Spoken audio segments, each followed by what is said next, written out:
Good morning. Discussion अगले class में करेंगे, ठीक है। इस क्लास में हम आगे पढ़ते हैं। पिछले क्लास से जो पढ़ा उसमें कोई डाउट पढ़ा जाके उसको समझ आ गया? चलो नेक्स्ट हम स्टार्ट करेंगे। अब रिएक्शन स्टार्ट करेंगे। Electrophilic substitution in aromatic compound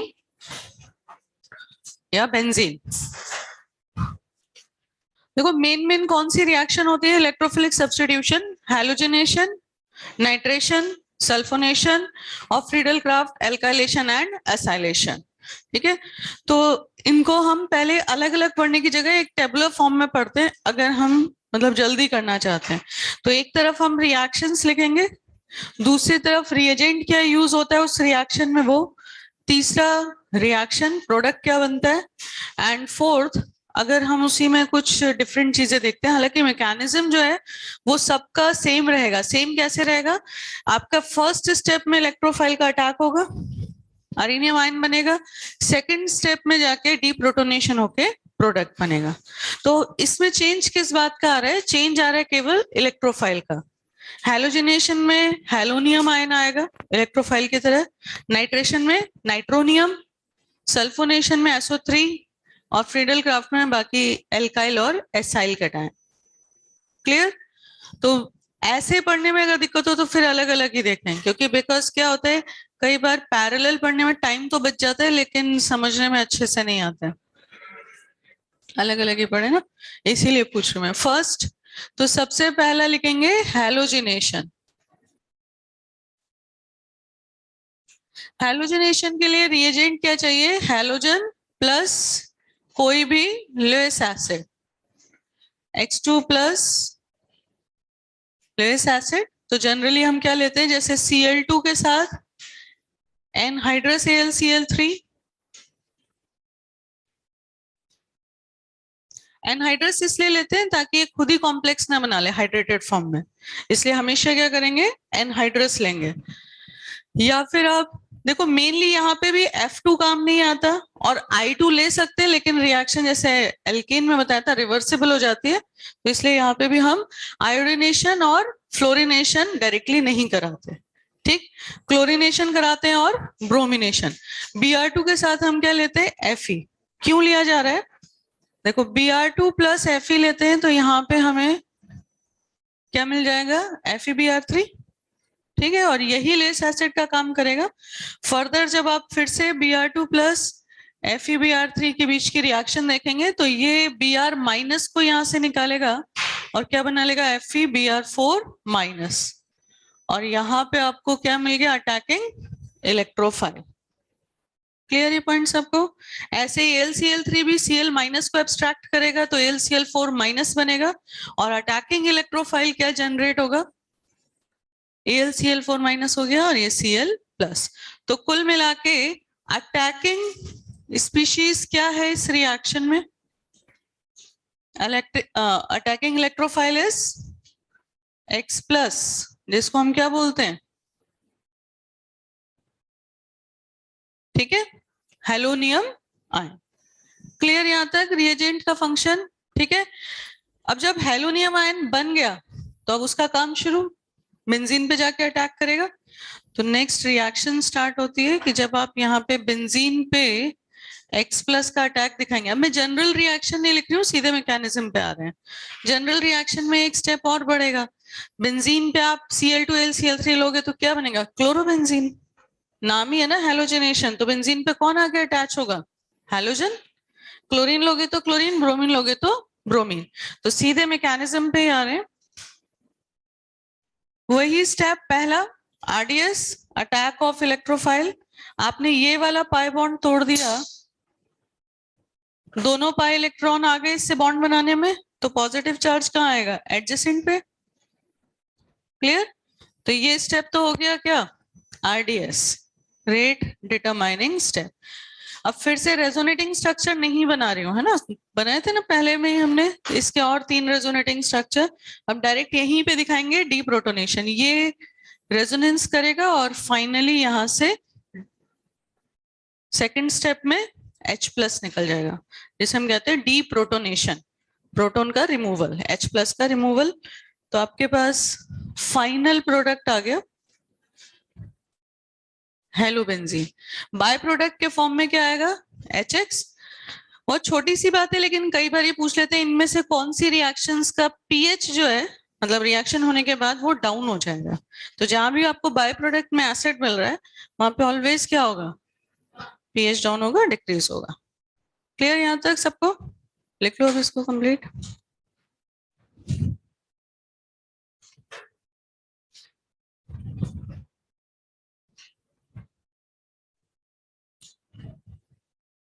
unmute कर दें।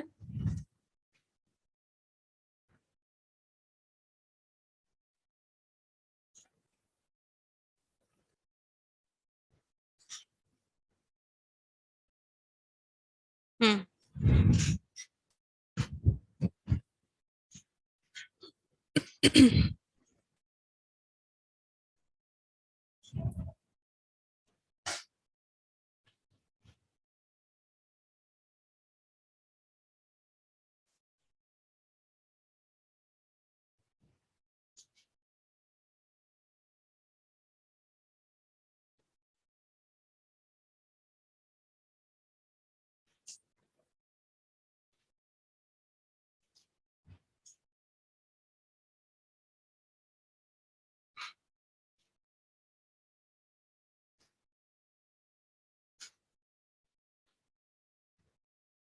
मैम इसमें ट्रांजिशन स्टेट क्या होता है?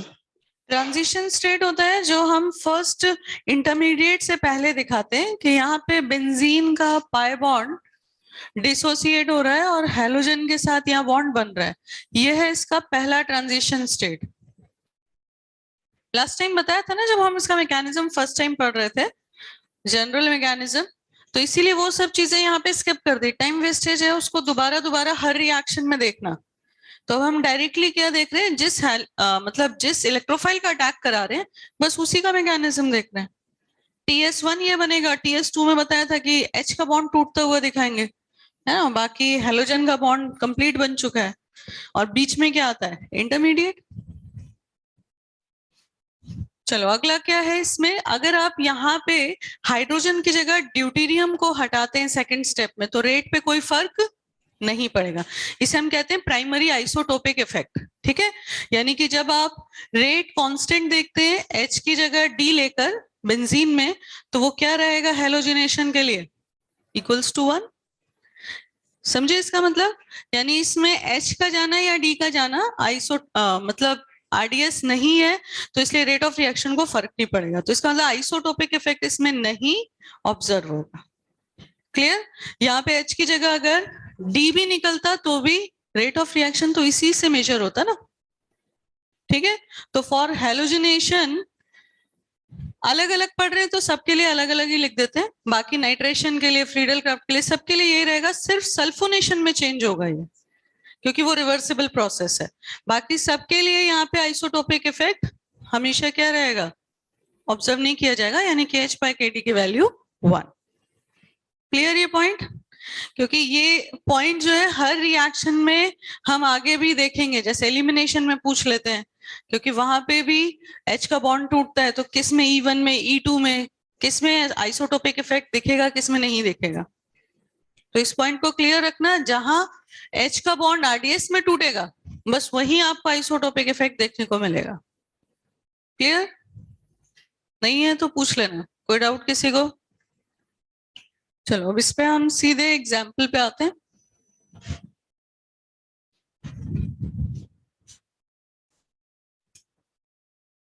एग्जाम्पल्स खाली हेलोजिनेशन पढ़ा है तो बहुत ज्यादा तो कोई एग्जाम्पल्स है नहीं हमारे पास। Cl2 AlCl3 आप प्रोडक्ट बनाएंगे।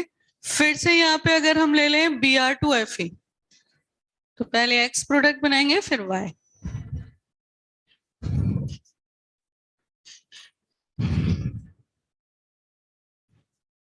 एक इंटर हैलोजन कंपाउंड ले लेते हैं ICl AlCl3 एंड BrCl फिर से AlCl3।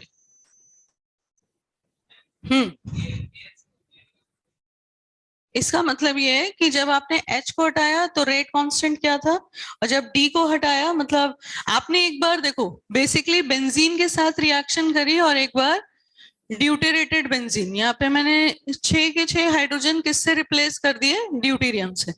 दोनों में हमने करवा दिया सपोज हैलोजिनेशन Cl2 के साथ। रिएजेंट तो कांस्टेंट रखेंगे ना ताकि हम इसके रिस्पेक्ट में रेट देख सकें। अब हम बोल रहे हैं यहाँ पे R1 है रेट और यहाँ पे R2 है, तो R1 R2 में क्या रिलेशन है,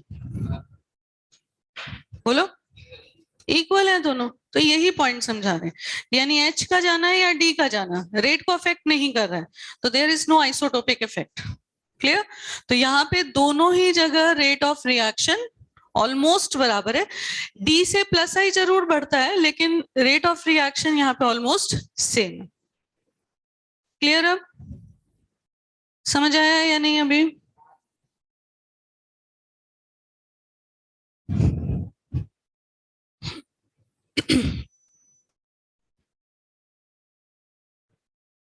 चलो बन गया फर्स्ट वाले में। पहले क्या बनाएंगे, डायरेक्ट बनाएंगे। अब तो हम देख रहे हैं कि यहाँ पे क्लोरीनेशन हो रहा है तो क्लोरोबेंजीन। अब ब्रोमिनेशन करना है, कौन सी पोजीशन पे आना चाहिए ब्रोमीन, पैरा पे ही आएगा, ऑर्थो पैरा दोनों आएगा, लेकिन अगर मुझे सिर्फ एक मेजर प्रोडक्ट चाहिए तो स्टेरिक हिंड्रेंस को देखते हुए हम पैरा पे अटैक है। ठीक है, तो पैरा ब्रोमो क्लोरोबेंजीन। सेकंड वाला करके देखो।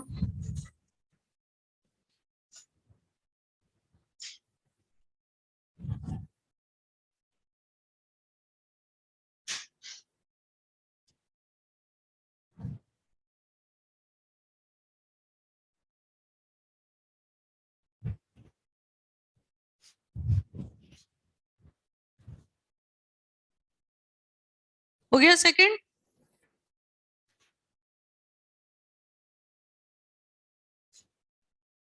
चलो लिखो मत, पहले यहीं पे देख के बताओ सेकंड वाले में फर्स्ट क्या बनेगा, आयोडोबेंजीन।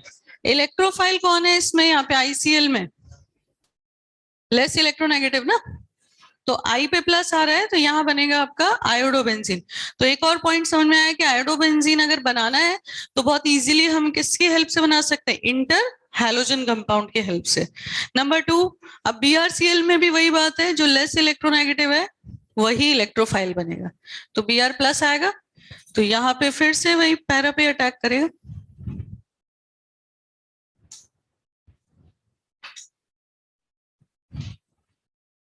सिंपल है।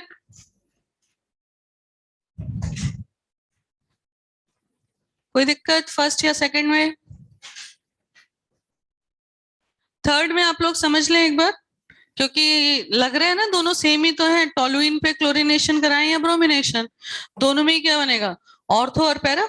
अगर हम टोटल प्रोडक्ट्स देखें तो यहाँ पे ऑर्थो पैरा दोनों बनेंगे, लेकिन पॉइंट ये है यहाँ पे मेन क्या याद रखने की बात है कि अगर क्लोरीनेशन होता है तो ऑर्थो मेजर बनता है, तो ये यहाँ पे एक्सेप्शनल बात है। ठीक है, ऑर्थो क्लोरो टोलुइन ऑलमोस्ट 60-62% बन जाता है, तो यहाँ पे आपका ये प्रोडक्ट मेजर है, जबकि जनरली हमेशा हम किसको मतलब मेजर रखते हैं, पैरा को। ठीक है, तो मेजर प्रोडक्ट में चेंज है दोनों के, माइनर तो नहीं लिखूं? ठीक है, रीजन कुछ भी नहीं है। रीजन मैं अगर साइज के हिसाब से बोलूं कि यहाँ पे क्लोरीन का साइज उतना बड़ा नहीं है जितना ब्रोमीन का, तो ब्रोमीन तो ऑर्थो पे बिल्कुल नहीं आ सकता है बिकॉज स्टेरिक हिंड्रेंस बहुत ज्यादा है उसके हिसाब से। लेकिन पॉइंट ये है कि केवल क्लोरीनेशन और नाइट्रेशन टोलुइन पे जब कराते हैं तो ऑर्थो मेजर बनता है, बाकी और किसी भी रिएक्शन में ऑर्थो मेजर नहीं बनता। तो फिर से वही है, 2 रिएक्शंस के लिए मैं रीजन दूं इसकी बजाय मैं 2 रिएक्शंस के लिए एक्सेप्शन बोलूंगी। क्लियर ये पॉइंट?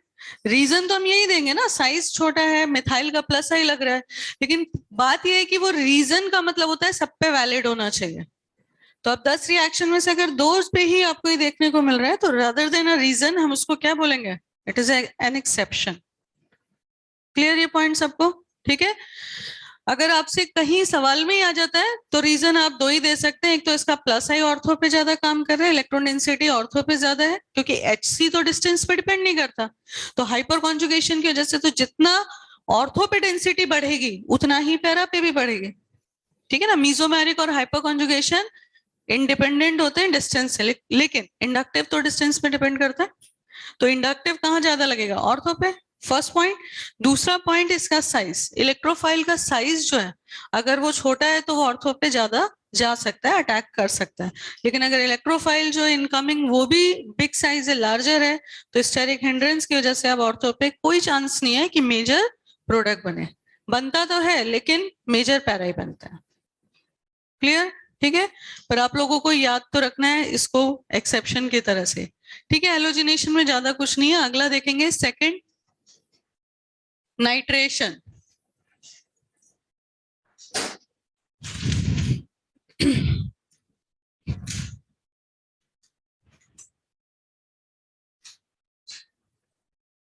हम्म,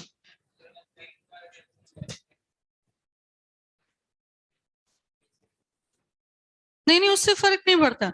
चाहे आप ZnCl2 लो, मतलब Zn+2 लो, चाहे Fe+2 Fe+3 लो, कोई भी आप लुईस एसिड लोगे तो वो निकाल के तो उसको ही लेके जाएगा ना जिसपे इलेक्ट्रॉन ज्यादा है, यानी मोर इलेक्ट्रोनेगेटिव को। तो BrCl के साथ भी अगर Fe लोगे तो भी Cl- ही तो जाएगा, Br+ को थोड़ी ले जाएगा वो। तो मेन बात ये है कि ये तो पोलर है ना कंपाउंड, पोलर बॉन्ड है आपके पास, तो जहां इलेक्ट्रॉन डेंसिटी ज्यादा है लुईस एसिड तो उसी को खींचेगा ना, नहीं। सिंपल सा कंसेप्ट है कि जिसपे नेगेटिव चार्ज ज्यादा है लुईस एसिड को इलेक्ट्रॉन की जरूरत है, तो हमेशा एनायनिक स्पीशीज को ही खींच के निकालता है। क्लियर, ठीक है।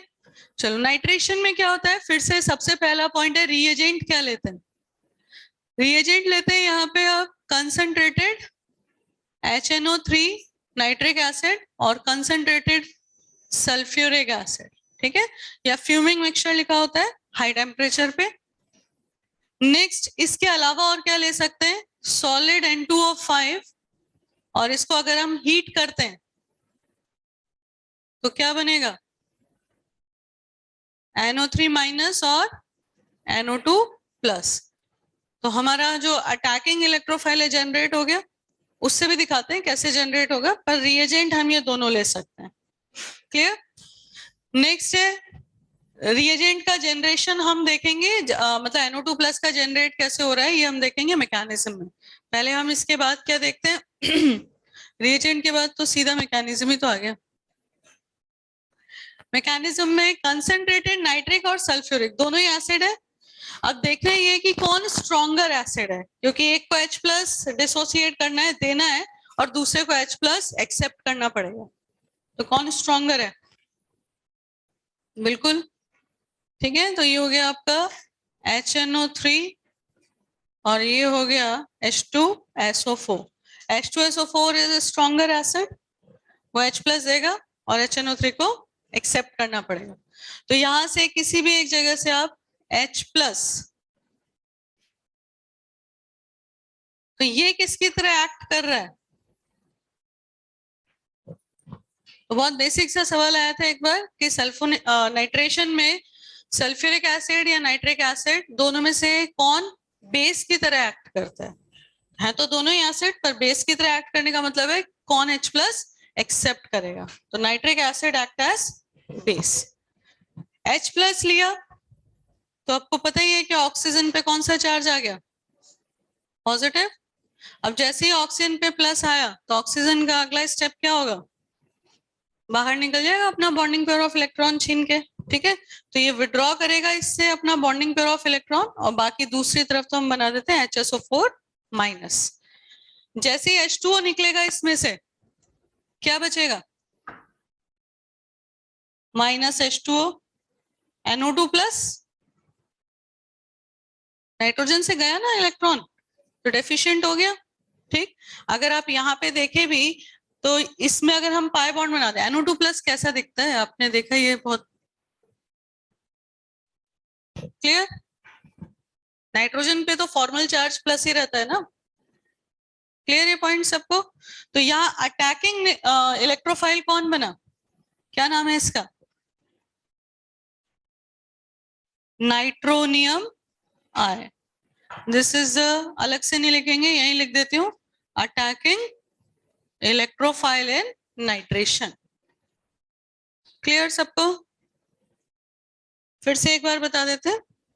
H2SO4 HNO3 में ये स्ट्रॉन्गर एसिड था, ये H प्लस देगा, इसने H प्लस गेन किया। जैसे ही OH2 प्लस बनेगा, ऑक्सीजन पे जब भी प्लस आता है तो पूरी ऑर्गेनिक में आप ऐसे कई बार देखेंगे मैकेनिज्म, ऑक्सीजन पे प्लस आते ही ऑक्सीजन का ईगो हर्ट हो जाता है। इलेक्ट्रोनेगेटिव एलिमेंट है, उस पे प्लस कैसे आया, तो उसका अगला स्टेप क्या होता है, अपना बॉन्डिंग पेयर ऑफ इलेक्ट्रॉन छीन कर वहां से निकल जाएगा। तो जैसे ही ये छीन के निकलेगा तो अब किसके पास बेसिकली प्लस चार्ज रह गया। अगर आप इस नेगेटिव से पाई बॉन्ड बना भी देते हैं, वो तो कोऑर्डिनेट बॉन्ड था, है ना, तो ठीक है, आपने उसको दिखा दिया कि नाइट्रोजन के दोनों इलेक्ट्रॉन काम कर रहे हैं, लेकिन पॉइंट ये है कि प्लस तो रहेगा ना एन पे। तो यहाँ नाइट्रोनियम जो है वो किसकी तरह बिहेव करेगा, इलेक्ट्रोफाइल की तरह। ऐसे इलेक्ट्रोफाइल होते हैं, ये मत सोचना हमेशा इलेक्ट्रॉन्स की कमी हो, SO3 में भी कोई कमी नहीं होती, बल्कि एक्सपेंडेड ऑक्टेट रहता है। अगला ही आप पढ़ेंगे सल्फोनेशन, फिर भी वो इलेक्ट्रोफाइल की तरह बिहेव करता है। CO2 होता है कि नहीं होता इलेक्ट्रोफाइल, कार्बन डाइऑक्साइड।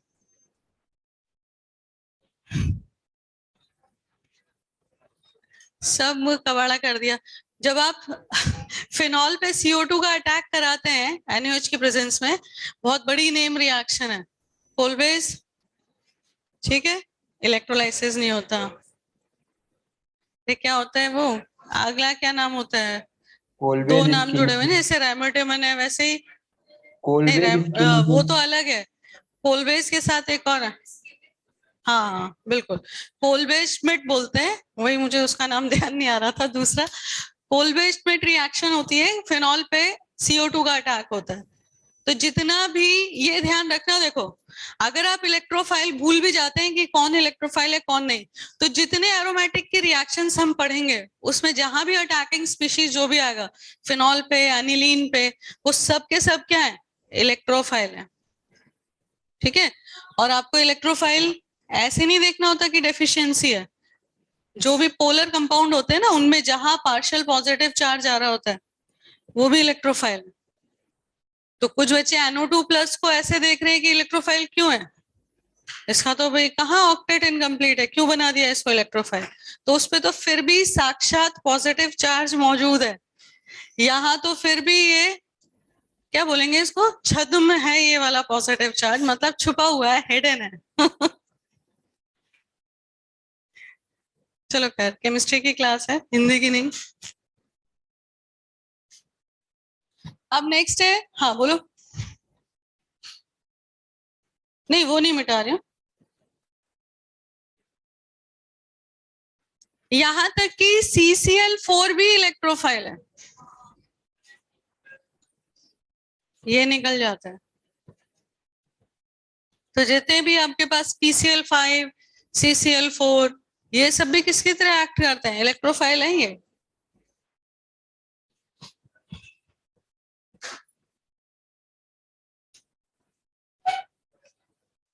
हो गया, चलो एग्जाम्पल देखे। अच्छा इसमें भी ये पॉइंट बता दे, मैकेनिज्म तो अधूरा ही है अभी।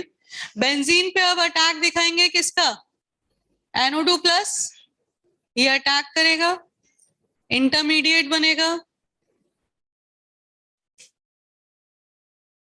और फाइनली अगले स्टेप में हाइड्रोजन निकल जाएगा।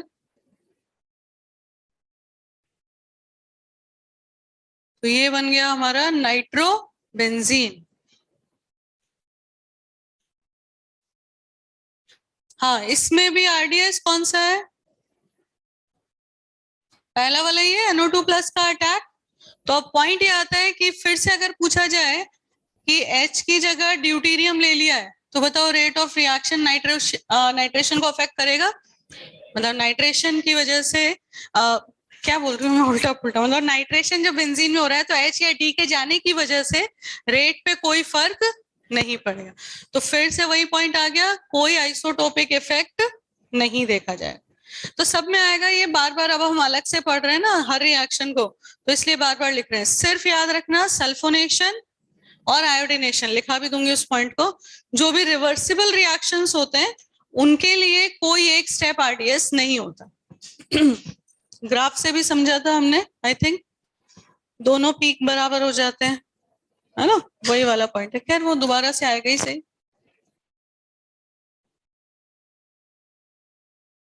चलो पहले तो इसमें ही नाइट्रेशन करा दो। HNO3 plus H2SO4, fuming mixture भी लिखा हुआ होता है। एक बार N2O5 डाल के हीट कर।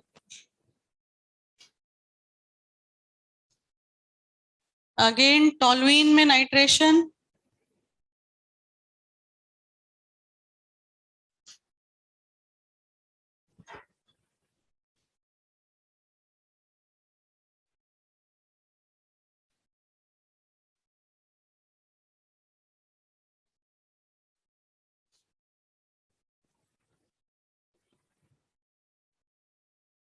टोलुइन में 3 बार नाइट्रेशन,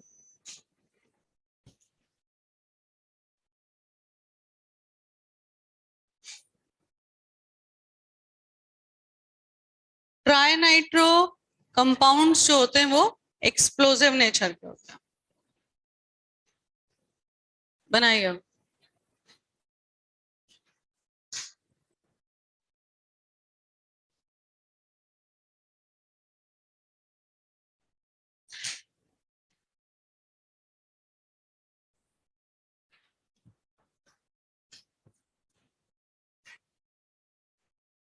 थोड़ा बड़ा लिखें, ठीक है। दिख नहीं रहा है पीछे? चलो ऑनलाइन वालों को थोड़ी दिक्कत है।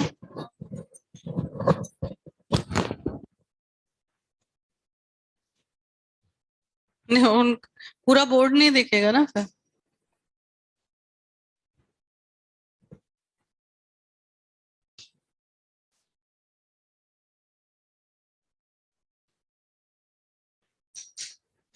यहाँ तक तो लिख लिया ना, NO2 प्लस नाइट्रोनियम कैसे बना।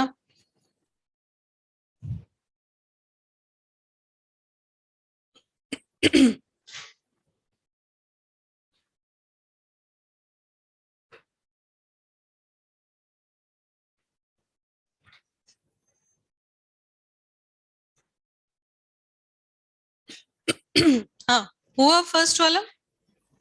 क्या बनेगा इसमें? मेटा डाइनाइट्रोबेंजीन बन जाएगा फाइनली। पहला तो बनेगा नाइट्रोबेंजीन। अब दोबारा से आप इसमें नाइट्रेशन करा रहे हैं तो कौन सी पोजीशन पे आएगा? मेटा पे आएगा, क्योंकि -M का ग्रुप है तो मेटा डायरेक्टिंग है। तो इसमें प्रोडक्ट बनेगा मेटा डाइनाइट्रोबेंजीन। क्लियर यहाँ तक? अगला क्या बनाया? तो ये वाला भी आपका एक्सेप्शनल, हाँ, पॉइंट आ रहा है यहाँ पे कि टोलुइन में 2 रिएक्शन होती हैं जिसमें ऑर्थो मेजर बनता है। पहला था क्लोरिनेशन, दूसरा है नाइट्रेशन। तो अगेन इसको हम स्टार मार्क कर देते हैं। मेजर प्रोडक्ट बनाएंगे केवल ताकि याद रहे। Ortho nitrotoluene is major product, और किसी एल्काइल बेंजीन में नहीं होता। इथाइल, बाकी कोई भी बेंजीन लो, लेकिन सिर्फ टोलुइन में 2 रिएक्शन में ऑर्थो मेजर बनता है, क्लोरिनेशन और नाइट्रेशन। ऐसे ही याद रखना है, ठीक है।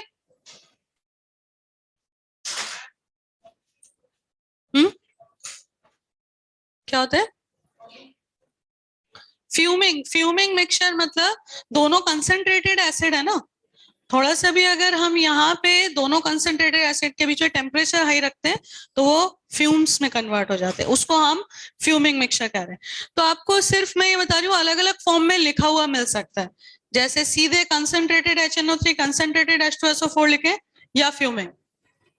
अगले में क्या बनेगा? पहले तो ऑर्थो ही बनाएंगे। फर्स्ट ऑर्थो नाइट्रोटोलुइन, उसके बाद सेकंड, अब तो पैरा पे आएगा तो सेकंड में आ गया एक पैरा पे डाइनाइट्रो हो गया। फिर से कराया नाइट्रेशन तो लास्ट वाले में तीनों जगह NO2 आ गया। तो ट्राई नाइट्रो टोलुइन या ट्राई नाइट्रो डेरिवेटिव्स जो होते हैं ना, वो क्या होते हैं? हमेशा एक्सप्लोसिव नेचर के होते हैं। तो ये है TNT, ट्राई नाइट्रो टोलुइन, सुना होगा पहले नाम, ठीक है। एक्सप्लोसिव की तरह यूज किया जाता है डायनामाइट में। इसमें नहीं नहीं नहीं, बिल्कुल नहीं, एच बॉन्ड ये थोड़ी कर सकता है। हाइड्रोजन तो वही एच बॉन्डिंग करता है ना जो FON से जुड़ा हो। तो इसका फिर से मैं वही बोलूंगी, रीजन आपके पास कुछ नहीं है। आप बार बार एक ही रीजन दे सकते हो कि मिथाइल का प्लस है यहाँ ज्यादा लग रहा है, ठीक है, लेकिन फिर से वही पॉइंट आता है, तो क्या सारी रिएक्शन में ऑर्थो मेजर बनता है? नहीं, दो में ही मेजर बनता है, क्लोरीनेशन और नाइट्रेशन।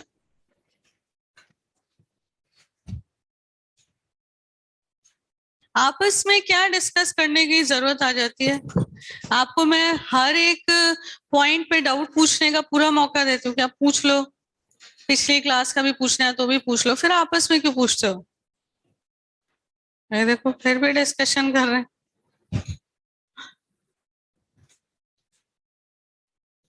चलो अगली रिएक्शन पे आते हैं, नाइट्रेशन के बाद सल्फोनेशन। ये है डिफरेंट रिएक्शन इन सबसे। Third one, sulphonation. Reagent, sulphonation के लिए रिएजेंट होगा कंसंट्रेटेड सल्फ्यूरिक एसिड या फिर ओलियम।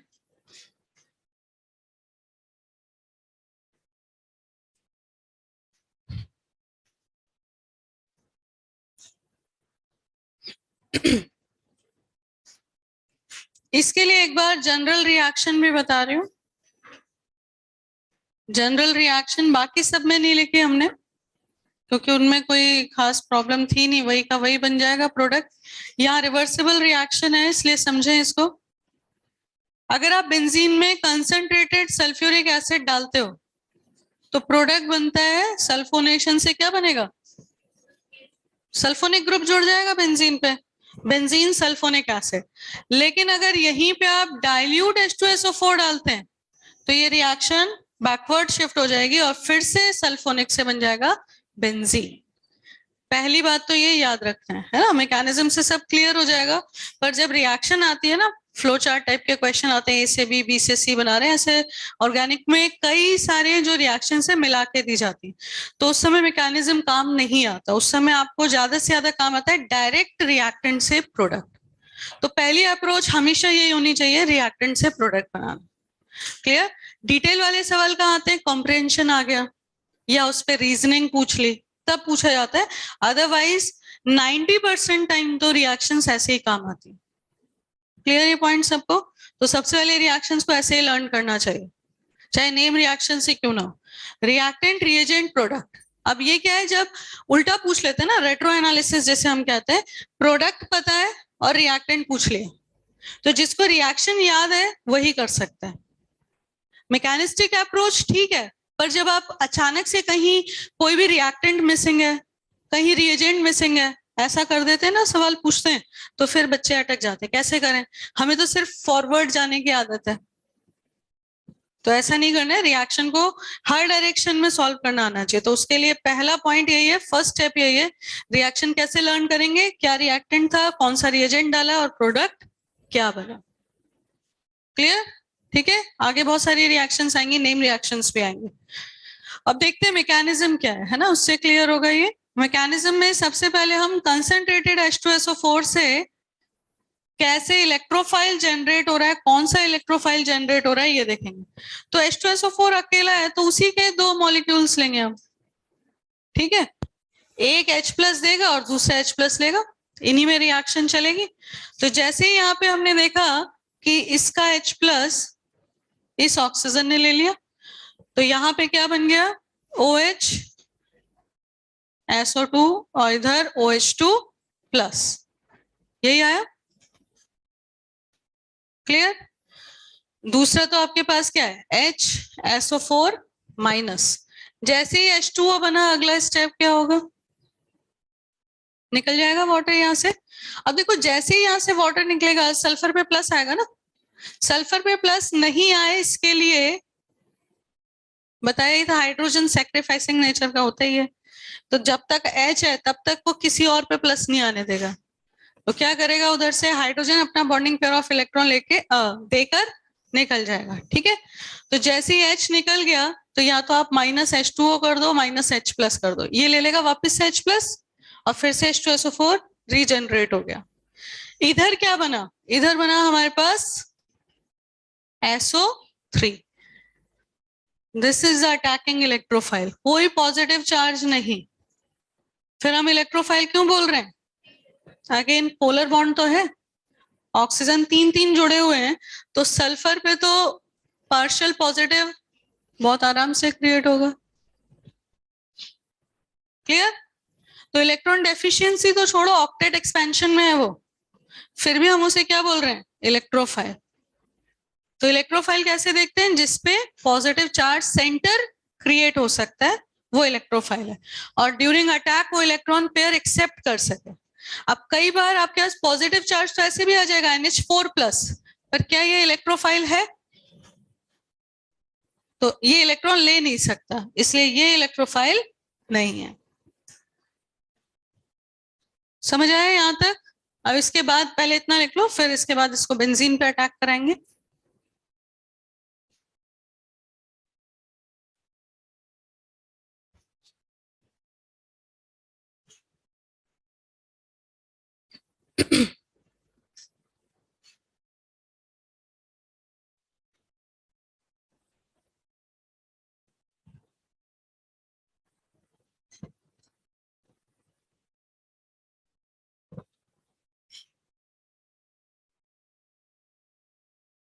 थर्ड एग्जाम्पल दिखा नहीं था पूरा, लास्ट में 2,4,6 ट्राइनाइट्रो बनाया था केवल टॉलुइन।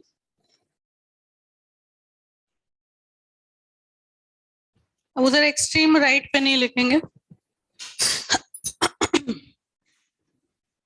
कंप्लीट हुआ?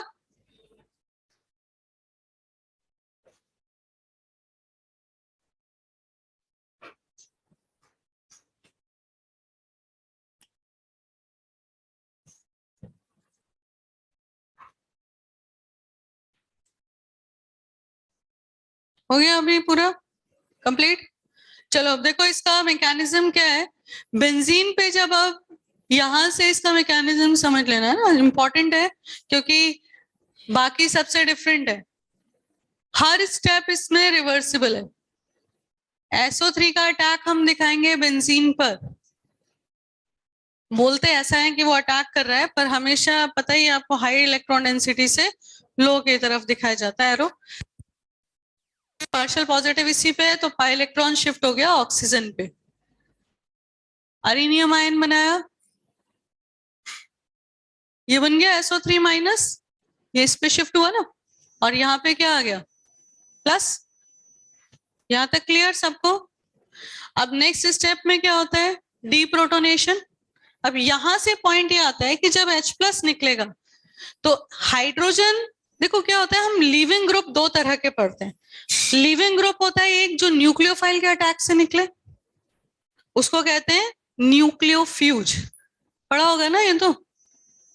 लिविंग ग्रुप, अरे मतलब ORM1 से पहले जब हम ORM1 स्टार्ट करते हैं तभी बताते हैं ना सारी चीजें, नाम नहीं सुना होगा भले ही आपने। लिविंग ग्रुप का एक और नाम होता है न्यूक्लियोफ्यूज। फ्यूज वर्ड जहां तक मुझे लगता है वो आया फ्यूजिटिव से। फ्यूजिटिव जानते हैं? फ्यूजिटिव मतलब होता है भगोड़ा, प्रॉपर हिंदी में अगर बात करें तो न्यूक्लियस से जो भाग जाए, न्यूक्लियोफाइल के अटैक्स करने पर जो भाग जाए वो न्यूक्लियोफ्यूज। तो एक तो हुआ न्यूक्लियोफाइल के अटैक से निकलने वाला लिविंग ग्रुप जिसे हम कहते हैं न्यूक्लियोफ्यूज। उसी तरह से इलेक्ट्रोफाइल के अटैक होने पर जो लिविंग ग्रुप की तरह निकल के भाग जाए वो इलेक्ट्रोफ्यूज कहलाता है। तो लिविंग ग्रुप हमेशा इलेक्ट्रॉन पेयर लेके नहीं जाता, कुछ लिविंग ग्रुप इलेक्ट्रॉन पेयर छोड़ के भी जाते हैं, जैसे H+ है। तो SO3- भी उसी तरह का एक लिविंग ग्रुप है जो अपना बॉन्डिंग पेयर ऑफ इलेक्ट्रॉन देकर निकल सकता है। तो उसके पास तो स्टेबिलिटी है, क्यों नहीं निकल सकता? लिविंग ग्रुप का एक ही नेचर होता है, इलेक्ट्रॉन लेके जाए या देके जाए, भाई तू निकल जा पर निकलने के बाद स्टेबल हो जा, क्योंकि अगर स्टेबल नहीं हुआ तो फिर लौट के अटैक करेगा। तो लिविंग ग्रुप की एक ही प्रॉपर्टी है, कैसे भी निकले इलेक्ट्रॉन पेयर लेके या इलेक्ट्रॉन पेयर देके, लेकिन आफ्टर मतलब प्रोडक्ट फॉर्मेशन उस लिविंग ग्रुप को क्या होना चाहिए? स्टेबल होना चाहिए। तो यहाँ पे अब कंपटीशन हो गया इन दोनों में, दोनों ही धर्मात्मा है। एच भी चाहता है कि ले लो मेरे से इलेक्ट्रॉन, मेरे को जाने दो। SO3 माइनस भी, वो भी यही चाहता है कोई बात नहीं, SO3 माइनस है, ये वापस क्या कर सकता है, इलेक्ट्रॉन पेयर देके SO3 के फॉर्म में निकल सकता है। तो अब फैसला कैसे होगा, प्रोबेबिलिटी पे चला गया अब सारा केस, किसका कंसंट्रेशन ज्यादा है। अगर आपने कंसंट्रेटेड H2SO4 लिया तो SO3 का अमाउंट ज्यादा है, तो SO3 अटैक करेगा, रिएक्शन फॉरवर्ड चलेगी, H प्लस निकल जाएगा। डाइल्यूट H2SO4 लिया तो H प्लस का अमाउंट ज्यादा है, H प्लस ज्यादा अटैक करेगा, रिएक्शन बैकवर्ड शिफ्ट हो जाएगी। तो रिएक्शन तो रिवर्सिबल है, दोनों प्रोसेस हो सकते हैं, डिपेंड करता है आपको क्या कराना है। आप सल्फोनेशन कराना चाहते हैं तो कंसंट्रेटेड ले लो, और अगर आप कहीं से सल्फोनिक को हटाना चाहते हैं तो डाइल्यूट ले लो। Is that clear? ठीक है, तो यहाँ पे ये बेसिकली हम तो अभी फॉरवर्ड जा रहे हैं, तो किसको निकलते हुए दिखाएंगे, H को निकलते हुए दिखाएंगे फॉरवर्ड में, हमने कंसंट्रेटेड ले रखा है। और जैसे ही H प्लस निकलेगा तो ये इसको कहीं भटकने भी नहीं देगा, ले लेगा ना, माइनस है इसके पास, तो क्या बन गया, SO3H बन गया, सिंपल। तो अब डाइल्यूट में समझ लें क्या होगा, रिवर्स जा रहे हैं हम, H प्लस आके अटैक करेगा, रिवर्स जा रहे हो तो क्या लिया है, डाइल्यूट लिया ना, तो H प्लस आके इस पे अटैक करेगा तो ये बनेगा। ठीक है, पहले तो वो अपना H छोड़ ही देगा, SO3 माइनस आ जाएगा, फिर H प्लस का अटैक इस पे दिखाएंगे, अरेनियम आयन बनेगा, और इस बार कौन निकल के जाएगा रिवर्स के लिए, SO3। समझ आ गया दोनों तरफ कैसे हो रही है रिएक्शन। अब क्योंकि ये रिवर्सिबल रिएक्शन है, बात पूरी नहीं हुई है, रुक जाएं अभी। क्योंकि ये रिवर्सिबल रिएक्शन है तो इसके लिए अगर हम पोटेंशियल एनर्जी डायग्राम देखते हैं तो जो रिएक्शन में पहले स्टेप RDS होता था उसके लिए तो पहला वाला पीक हायर आता था, यही होता था, तो आराम से डिसाइड होता था रिएक्शन तो फॉरवर्ड ही जाएगी। इंटरमीडिएट स्टेज पे पहुंचने के बाद पीछे थोड़ी लौटेगा, क्योंकि उधर का तो ज्यादा एनर्जी ऑफ एक्टिवेशन है, इधर ही जाएगा। लेकिन रिवर्सिबल में क्या हुआ, ये दोनों पीक हो गए सेम, ऑलमोस्ट बराबर ही बनाएंगे। ठीक है, अब क्योंकि दोनों सेम है तो इंटरमीडिएट बन जाने के बाद वो इधर भी जा सकता है, यानी SO3 भी निकल सकता है और H प्लस भी निकल सकता है, दोनों प्रोसेस हो सकते। अब ऐसे कंडीशन में रुक जाओ, लिखना स्टार्ट मत करो। अब ऐसे कंडीशन में अगर आपसे कहें कि H का जाना और D का जाना क्या इक्वल रेट से होगा या नहीं, तो अब कोई एक स्टेप RDS नहीं है, दोनों स्टेप का रोल रहेगा रेट को डिटरमाइन करने में। तो किसी भी रिवर्सिबल रिएक्शन में अगर हम देखें तो कोई एक स्टेप RDS नहीं होता, और यही रीजन है कि H और D का जाना इक्वल रेट से पॉसिबल नहीं होगा। H आसानी से टूट जाता है क्योंकि उसका बॉन्ड वीक होता है, और CD बॉन्ड 7 टाइम्स स्ट्रॉन्गर होता है CH बॉन्ड से, तो D का बॉन्ड टूटने में ज्यादा मुश्किल आती है। तो रेट क्या होगी, इक्वल होगी क्या, 1 से कम होगी ना, नहीं उल्टा लिख दिया, सॉरी ग्रेटर देन 1 होगी। KD बाय KH नहीं है, KH बाय KD क्या होगा, ग्रेटर देन 1। लिख लो इस पॉइंट को लिख देते हैं, for reversible reactions rate will depend upon both steps। ये तो लिख चुके हैं ना SO3 के फॉर्मेशन तक। Therefore both steps will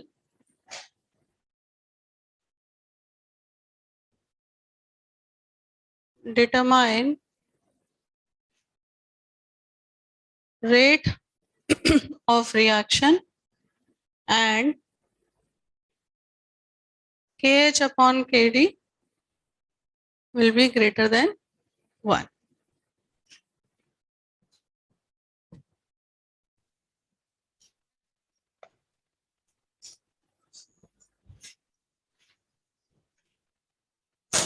mains की डेट आ गई है?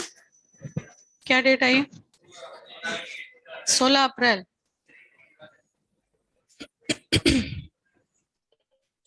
मार्च आपने है बोला हमारे कि पास डी की सिलेबस। वैल्यू एच से ज्यादा होगी, 7 टाइम्स ज्यादा होगी, तो मैम जो एच बाई के डी है वो देखो तो बेसिकली आपको छोटा जो होगा ना मैंने वन से। पहले भी बोला था वो चैप्टर्स तो एक बार अपने आप से पढ़ लो, मेंस में उनका बहुत ही ज्यादा रोल है।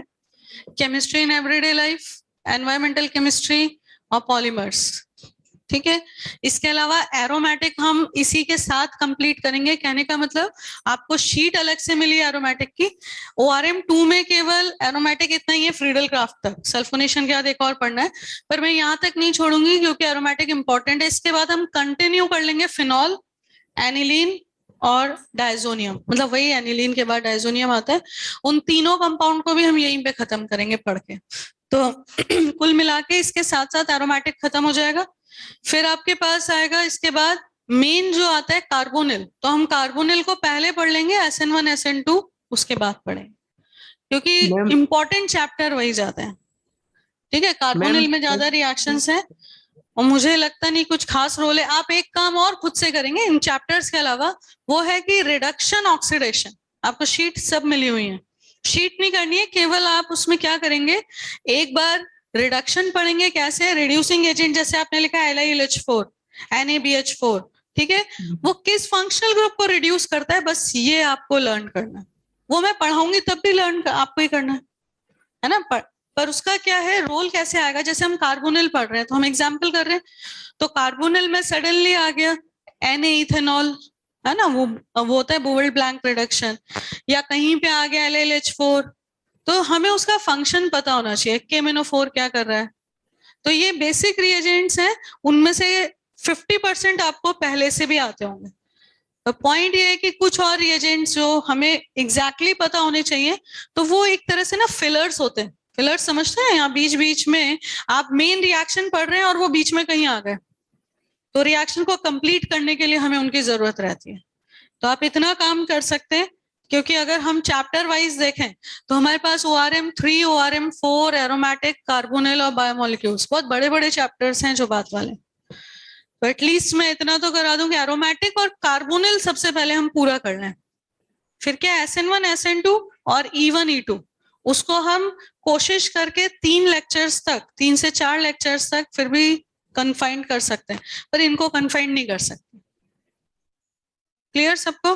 तो आपको क्या क्या करना है, ये जो भी पीछे के चैप्टर्स हैं वो तो पढ़ने ही है ना। तीनों चैप्टर के नाम बताई दिए मैंने आपको, chemistry in everyday life, polymer science जो भी है, और एनवायरमेंटल केमिस्ट्री। इसके अलावा आपको क्या करना है, शीट निकालना और उसमें देखना कौन सी sheet, redox, reduction oxidation, organic में, है ना। मतलब रेडॉक्स बोलने से कुछ बच्चे उसमें रिएजेंट ढूंढने लग जाए कि यार यहाँ तो है ही नहीं इनऑर्गेनिक में।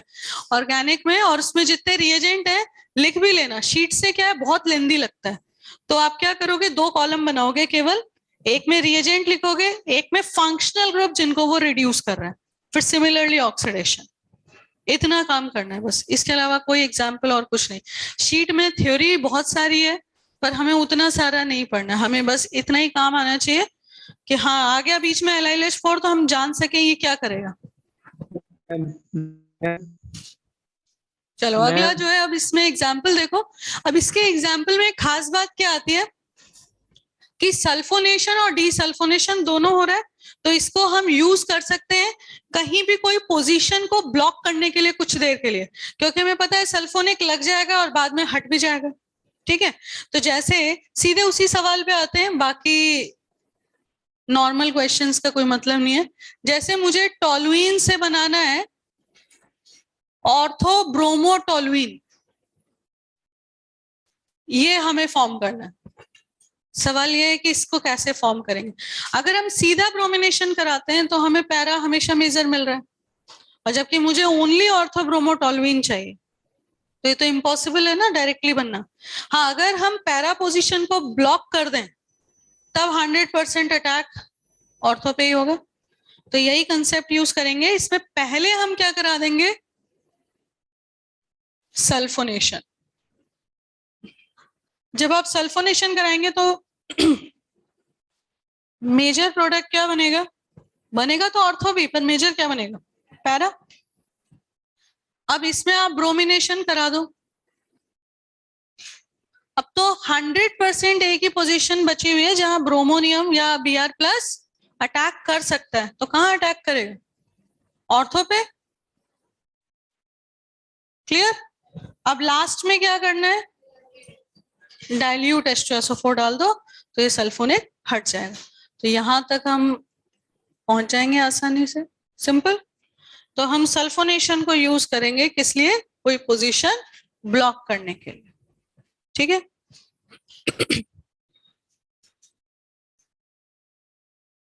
एक और सल्फोनेशन में रिएक्शन आपको इंपॉर्टेंट ध्यान रखनी है, नोट पॉइंट डाल के लिख देते हैं।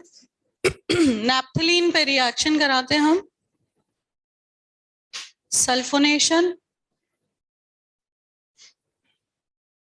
कंसंट्रेटेड H2SO4 80 डिग्री पे, और एक बार हम कराते हैं 160 पे।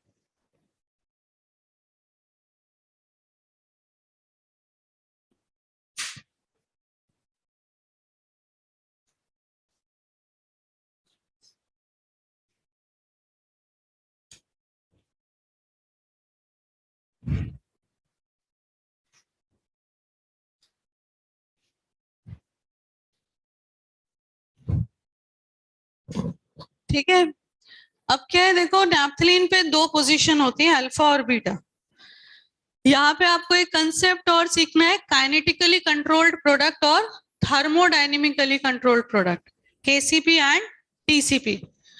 अल्फा पोजीशन जो है वो स्टेरिकली थोड़ा तो क्राउडेड है क्योंकि उधर की तरफ दूसरा बेंजीन फ्यूज्ड है, और बीटा पोजीशन पूरी तरह से फ्री है अटैक करने के लिए। क्लियर? तो थर्मोडायनेमिक्स के अकॉर्डिंग हम क्या बोलते हैं, स्टेबिलिटी ज्यादा होनी चाहिए प्रोडक्ट की। थर्मो डील करता है स्टेबिलिटी से, ठीक है। तो कहां पे स्टेबल ज्यादा बनेगा प्रोडक्ट? जहां पे उसे किसी का कोई हिंड्रेंस नहीं मिलेगा। हिंड्रेंस कहाँ नहीं मिल रहा है? बीटा पे।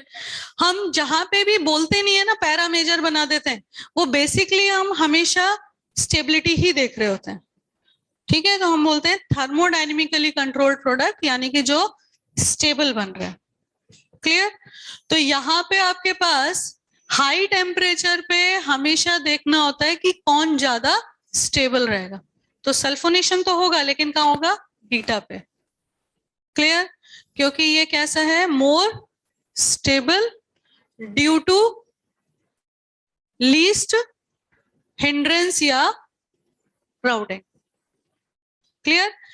तो इसको हम क्या बोलेंगे? TCP, thermodynamically controlled product. Clear? यहां तक सब, पहले यहां तक समझ में आया? अब पॉइंट आता है कि 80 डिग्री पे, देखो वैसे कोई 80 डिग्री लो टेम्परेचर नहीं है, लेकिन हम यहाँ किसके कंटेक्स्ट में लो टेम्परेचर शब्द बोल रहे हैं? 160 के। तो हमेशा कहीं भी हम कोई बात बोलते हैं केमिस्ट्री में, हम स्टेबिलिटी भी बोलते हैं ना, तो हमेशा एक रेफरेंस होता है किसके रिस्पेक्ट में ज्यादा स्टेबल। हम मोर रिएक्टिव भी बोलते हैं, तो किसके रिस्पेक्ट में ज्यादा रिएक्टिव, समझ रहे? तो वैसे ही यहाँ पे हम बोलेंगे at low temperature. Low temperature का मतलब ऐसा नहीं है कि 0 चला गया, माइनस में चला गया, इसके रिस्पेक्ट में लो टेम्परेचर। तो लोअर टेम्परेचर पे हमेशा जो प्रोडक्ट मेजर बनता है वो होता है काइनेटिकली कंट्रोल्ड। काइनेटिक्स किससे डील करता है? Kinetics is all about rate of reaction, speed of reaction, ठीक है। तो काइनेटिक्स ये बोलता है कि जो फास्ट बन जाए, जहां पे जल्दी से बन जाए प्रोडक्ट, वही मेजर है। और थर्मो बोलते हैं फास्ट बने भले ही ना बने, लेकिन बाद में जो प्रोडक्ट बन चुका है ना, वो स्टेबल ज्यादा होना चाहिए। क्लियर ये पॉइंट? अब उसका रीजन भी समझो, ऐसा क्यों बोलते हैं केसीपी टीसीपी में कंसेप्ट। आपके पास दो ग्राफ है, एक ये हायर पीक से जा रहा है और प्रोडक्ट भी ज्यादा स्टेबल है, ठीक है, ज्यादा स्टेबल है प्रोडक्ट। दूसरा है, इसी में बनाते हैं, रिएक्टेंट यहीं से शुरू किया, लोअर पीक से जा रहा है और प्रोडक्ट कम स्टेबल है, ठीक है। अब हम बोल रहे हैं हमारे पास टेम्परेचर कम है, तो कौन से पाथ को क्रॉस कर पाएंगे एट लोअर टेम्परेचर? रेड वाले को।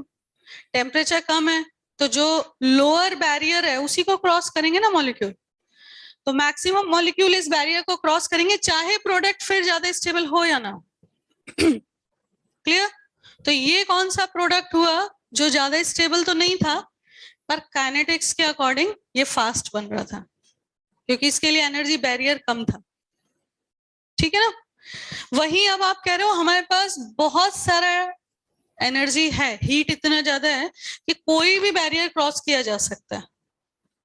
तो अब आप बोलेंगे कि अब क्या सोचें, जब ये बैरियर क्रॉस करना आसान है तो क्या सोचा जाएगा कि प्रोडक्ट की स्टेबिलिटी ज्यादा हो, तब बनेगा टीसीपी। तो 160 पे हमने केवल क्या देखा, स्टेबल प्रोडक्ट। वही हम 80 पे क्या देखेंगे, अब याद करो पिछली ही क्लास में जब हमने नैप्थलीन पे देखा था कि दोनों पोजीशन में से कहाँ अटैक कराएं, तो अल्फा पे कराया था, क्योंकि उससे बनने वाला कार्बोकेटायन लीनियर कॉन्जुगेशन में आ रहा था। याद आया कुछ? ठीक है। तो यहाँ पे जब आप बात करेंगे कि हमें केवल मोर स्टेबल इंटरमीडिएट बनाना है ताकि रिएक्शन फास्ट हो जाए, तो कहाँ अटैक होगा, तो इसे हम क्या नाम देंगे, काइनेटिकली कंट्रोल्ड प्रोडक्ट। ठीक है। किसी ना किसी कॉम्पिटिटिव एग्जाम में पूछा जा चुका सवाल है ये, मतलब जेई में नहीं पूछा था, नहीं बोर्ड्स का लेवल कहाँ है, हद ही करते हो। जिस दिन बोर्ड का लेवल ये हो गया ना, उस दिन फिर आपके या तो स्कूल्स बंद हो जाएंगे या कोचिंग्स बंद हो जाएंगे। बेसिकली स्कूल्स बंद इसलिए हो जाएंगे क्योंकि उनका लेवल नहीं है कि वो ये सब पढ़ाएं। वो क्या पढ़ाते हैं, एनसीईआरटी लेके रीडिंग लगवाते हैं। मैं इसलिए बता रही हूँ क्योंकि एक समय पे मॉडर्न स्कूल के साथ, कोटा में एक स्कूल है मॉडर्न स्कूल, रेजोनेंस का टाई अप था। तो वहां पे मतलब हम लोग पढ़ाने जाते थे, जो भी बच्चे तैयारी करना चाहते हैं जेईई की, उनका एक अलग सेक्शन बना दिया था। तो 11th प्लस 12th जो है अलग अलग, फिजिक्स के अलग टीचर, जैसे तो मेरा भी मतलब वहां पे जाने का था कि हाँ स्कूल वाले बच्चों को पढ़ाना है। तो जब उनको 11th पढ़ाया मैंने, 12th भी चल ही रहा था, बीच में ही टाई अप ब्रेक हो गया। मतलब उनके जो भी डिमांड्स थे वो रेजोनेंस कंप्लीट करने को तैयार नहीं था, तो मतलब किसी भी तरह से 20 सेशन में ही ये टाई अप टूट गया। तो वो बच्चे लिटरली जो तैयारी कर रहे थे ना, वो आ तो गए यहीं पे कोचिंग में, पर वो लिटरली इसी बात को बोलते थे कि मैम हमें ये पढ़ के मालूम चला कि 11th 12th में क्या पढ़ना होता है। नहीं तो जो हमारे स्कूल टीचर्स पढ़ाते हैं वो सीधे एनसीईआरटी की रीडिंग लगवाते हैं, उसमें से ही समझा देते हैं जितना है वो लेवल बस। और ये बिल्कुल सही बात है, बहुत रेयरेस्ट मैं सुनूंगी अगर कि हाँ ये स्कूल है, वो वही होंगे जहाँ इंटीग्रेटेड कोर्स चलता है, सिर्फ उन्हीं में अलग से तैयारी होती है। तो इसीलिए मैंने बोला कि या तो स्कूल्स बंद हो जाएंगे या फिर स्कूल इस लेवल के बन जाएंगे, तो फिर ये ऑब्वियस सी बात है ना, फिर कोचिंग की कहाँ जरूरत है। तो प्रॉब्लम तो वहीं से शुरू होती है ना कि वो लोग नहीं पढ़ाते हैं कुछ भी।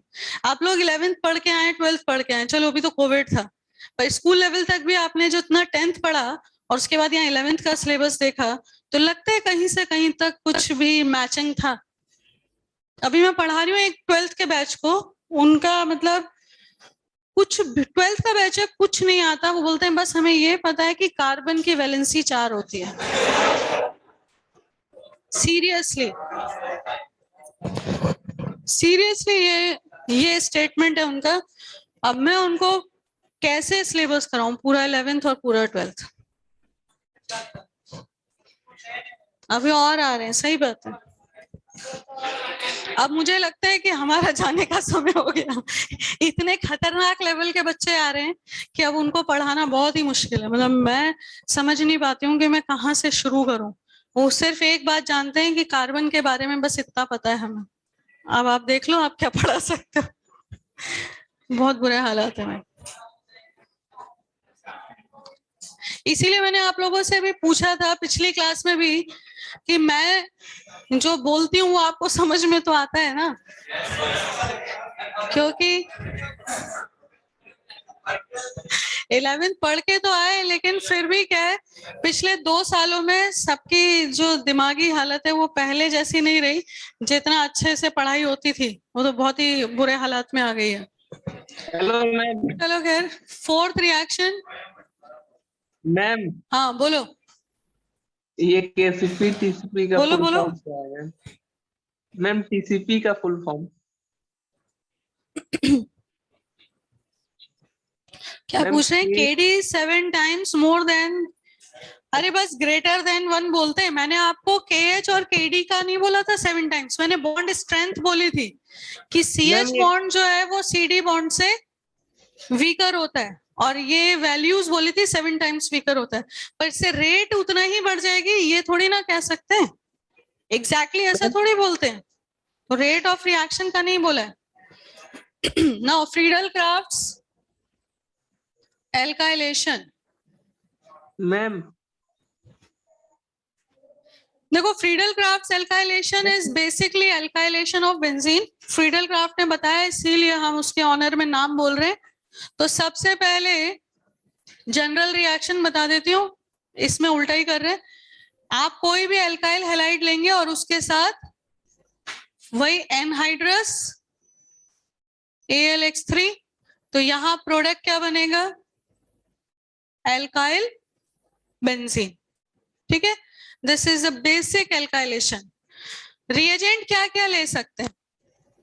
एक रिएजेंट तो हमने लिख दिया। अब यहां से समझो, जो भी R+ बना सकता है, कार्बोकेटाइन बना सकता है, वो सभी एल्काइल बेंजीन भी बना सकता है। इलेक्ट्रोफाइल ही तो जनरेट करना है, और वो इलेक्ट्रोफाइल क्या होना चाहिए? R+, alkyl carbocation. तो अब कौन कौन से ऐसे रिएजेंट हैं जो R+ को जनरेट कर सकते हैं? नंबर 1 तो यही था हमारा पहला, एल्काइल हैलाइड और उसके साथ कोई भी, क्योंकि देखो कंफ्यूज करते हैं रिएजेंट से, तो आप ये चीज ध्यान रखें कि आप कोई भी लेस एसिड डालेंगे उसका काम क्या? X- को निकालना, R+ अपने आप जनरेट हो जाएगा। ठीक, या फिर दूसरा रिएजेंट हम क्या ले सकते हैं? एल्काइल हैलाइड नहीं, हम अल्कोहल ले लें। अल्कोहल में भी H+ डालते हैं तो क्या होता है? OH H+ लेके H2O बन के निकल जाता है। तो यहाँ पे आपने लिया ROH विद H+, अभी H2SO4 हो सकता है, कोई भी जनरल स्ट्रॉन्गर एसिड ही रहेगा। ठीक है, डिहाइड्रेशन करा रहे हो ना, वाटर रिमूवल करा रहे हो, तो यहाँ पे ये पहले बनेगा ROH2+, उसके बाद -H2O R+। क्लियर? तीसरा रिएजेंट, अब जैसे आपने यहाँ पे अल्कोहल से जनरेट किया है, उसी तरीके से ईथर से भी बन सकता है। इसमें आप H+ डाल दो, कहाँ जाएगा H+? ऑक्सीजन के पास ही जाएगा। अब यहाँ पे हमें सेलेक्ट करना होता है, जिस तरफ टर्शरी हो या फिर एलाइलिक हो या फिर बेंजाइलिक हो, कुल मिला के स्टेबल कार्बोकेटाइन बन रहा हो, उसी तरफ से बॉन्ड तोड़ेंगे। ठीक है, हाँ, रीअरेंजमेंट की बात भी करेंगे बाद में, वो लिमिटेशन में बताएंगे। तो फिलहाल ये क्या हो गया हमारे पास? कार्बोकेटाइन फिर से बन गया। ठीक है, चौथा और आखिरी पॉइंट इसमें, अगर आप कोई एल्कीन ले लेते हैं, तो एल्कीन्स में भी जब आप H+ डालेंगे तो क्या बनेगा? कार्बोकेटाइन। ये H+ पाई बॉन्ड पे अटैक करेगा, है ना? तो यहाँ पे H+ तो चला जाएगा उस तरफ जहां हाइड्रोजन ज्यादा है, ताकि कार्बोकेटाइन वहां बन सके जहां स्टेबिलिटी ज्यादा है। तो H+ यहां भी जा सकता था, यहां भी जा सकता था, पर हमने किसको फेवर किया? 2 डिग्री कार्बोकेटाइन। ठीक है, तो ये सब मतलब फ्रीडल क्राफ्ट में लिखे हुए नहीं होते, पर ये सब हम इसलिए सोचते हैं कि रिएक्शन तो वही होगी ना, बनेगा तो वही एल्काइल बेंजीन। अब आप देखते हो एनसीईआरटी में फ्रीडल क्राफ्ट तो केवल क्या बताएंगे? एल्काइल हैलाइड और AlCl3। क्लियर? ठीक है, पहले इसको लिख लो।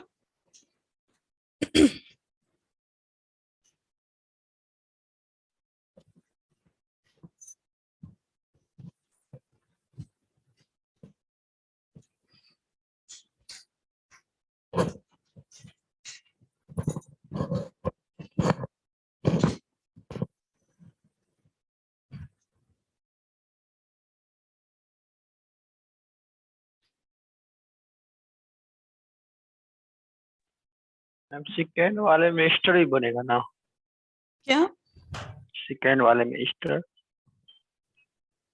Alcohol plus acid. एल्कोहल पे H+, ईस्टर मैम। एस्टर कहाँ बनेगा? अरे वो तो अल्कोहल, और ये समझ रहे हो यहाँ मैं कार्बोक्सिलिक एसिड नहीं ले रही हूँ, ये H+ हमने क्या लिया है,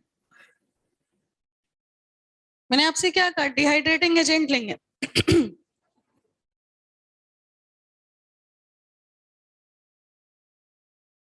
ठीक है, क्लियर। अब यहाँ पे हम इसका मैकेनिज्म देखते हैं, कंप्लीट कर लो पहले।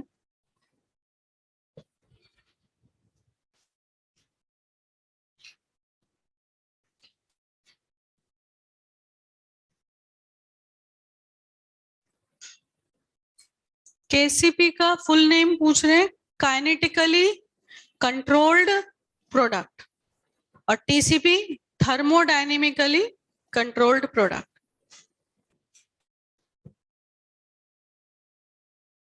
देख लिया, ठीक है। अब देखो बेंजीन के साथ हम इसके रिएक्शन देखते हैं। देखो जनरल मैकेनिज्म आप जब भी देखोगे, मतलब सेकंड, थर्ड और फोर्थ में तो यही रहेगा, कार्बोकेटायन बनेगा, उसके बाद रीअरेंज करेगा। लेकिन अगर मैं इस पॉइंट पे आऊं जो फ्रीडल क्राफ्ट ने रिएजेंट बताया है ना, RX और AlX3, तो इसमें थोड़ा सा क्या कॉम्प्लिकेशन आता है। अगर आप मिथाइल हैलाइड या इथाइल हैलाइड ले रहे हैं तो उनसे कार्बोकेटायन या 1 डिग्री कार्बोकेटायन जो भी बन रहा है, जो फर्दर रीअरेंज करके स्टेबलाइज नहीं हो रहा उतना ज्यादा, वो कार्बोकेटायन आसानी से नहीं बनता। अब उसका क्या असर होता है, जैसे आपके पास है यहाँ पे मिथाइल क्लोराइड ले लेते हैं हम, एक एग्जाम्पल से ही समझते हैं। इसके साथ हमने लिया एनहाइड्रस AlCl3, तो पहले एक कॉम्प्लेक्स बनेगा। कॉम्प्लेक्स कैसा है, AlCl3 Cl- को अपनी ओर खींच रहा है, ठीक है। तो यहाँ पे आपके पास बेसिकली क्या हो गया, CH3 से बॉन्ड टूट रहा है Cl का, और किसकी तरफ बन रहा है, तो इस पे आ गया पार्शियल नेगेटिव और इस पे आ गया पार्शियल पॉजिटिव। क्लियर ये पॉइंट यहाँ तक। अब जब ये कॉम्प्लेक्स बना, इसी पे बेंजीन अटैक कर देगा। इसका कारण क्या है, कार्बोकेटायन बनने में बहुत समय लग रहा है, क्योंकि वो तो स्टेबल नहीं है ना मिथाइल केटायन, तो बेंजीन यहाँ पे डायरेक्टली अटैक कर देता है, ठीक। अब इससे क्या पता चलता है कि AlCl3 का भी RDS में हिस्सा है। तो ये भी पूछ लेते हैं कि AlCl3 की कितनी कंसंट्रेशन लेंगे। वैसे तो कैटलिस्ट नजर आता है हमेशा लुईस एसिड, पर यहाँ इस केस में ये जो रिएक्शन है वो सेकंड ऑर्डर नहीं थर्ड ऑर्डर हो जाती है। AlCl3 की कंसंट्रेशन पे भी रेट ऑफ रिएक्शन डिपेंड करेगी, क्योंकि अटैक इस कॉम्प्लेक्स पे हो रहा है। तो नॉर्मल रिएक्शन जो थी वो क्या थी, सेकंड ऑर्डर, सिर्फ किस किस पे डिपेंड कर रहे थे, बेंजीन की कंसंट्रेशन और इलेक्ट्रोफाइल की कंसंट्रेशन। या बेंजीन की कंसंट्रेशन, इलेक्ट्रोफाइल की कंसंट्रेशन एंड AlCl3 की, तीनों की फर्स्ट पावर से डायरेक्टली प्रोपोर्शनल, तो थर्ड ऑर्डर रिएक्शन हो गई। समझ रहे हैं इस पॉइंट को, ठीक है। अब जाके अटैक होगा, तब ये बॉन्ड टूट जाएगा। तो मिल तो गया आपको, सीधे बना दूं या चलो मैकेनिज्म से ही चल रहे हैं। मिथाइल ने अटैक किया, तो यहाँ पे पहले तो क्या बना, अरीनियम आयन। अब इस अरीनियम आयन में AlCl4- बन गया। इस अरीनियम आयन में अब आप दिखा देंगे डीप्रोटोनेशन, वापस से वो Cl हटा देगा, HCl फिर आ जाएगा। तो यही तो बेसिकली धोखा क्या होता है कि आपके पास AlCl3 तो फिर से रीजनरेट हो गया, ये बनते हैं ना प्रोडक्ट तीनों। तो AlCl3 कैटलिस्ट की तरह काम तो कर रहा है, रिएक्शन तो उसने क्या करी, एक ऐसा पाथ प्रोवाइड करा जिससे, भाई कैटलिस्ट का काम क्या होता है, एक ऑल्टरनेट पाथ प्रोवाइड करना जिससे रिएक्शन जल्दी हो जाए, एनर्जी ऑफ एक्टिवेशन कम हो उसका। तो वो काम तो उसने किया, लेकिन अगर वो RDS में इन्वॉल्व है तो इसका मतलब उसकी कंसंट्रेशन पे रेट डिपेंड करेगी। तो यहाँ पे आपके पास जो रेट ऑफ रिएक्शन है इसको हम लिख सकते हैं, rate is directly proportional to CH3Cl की कंसंट्रेशन, AlCl3 की कंसंट्रेशन एंड बेंजीन की कंसंट्रेशन। क्लियर। चलो अब इसका एग्जाम्पल तो नेक्स्ट क्लास में करेंगे, इसको कंप्लीट करेंगे अब अगली क्लास में। यही कंप्लीट होगा अभी तो, अगली क्लास में एल्काइलेशन और एसाइलेशन। तो मुझे लगता है अगली क्लास में भी मैं फिलहाल कोई डिस्कशन नहीं करूंगी, ये कंप्लीट होगा इसके बाद ही डिस्कस करेंगे, ठीक है। Thank you.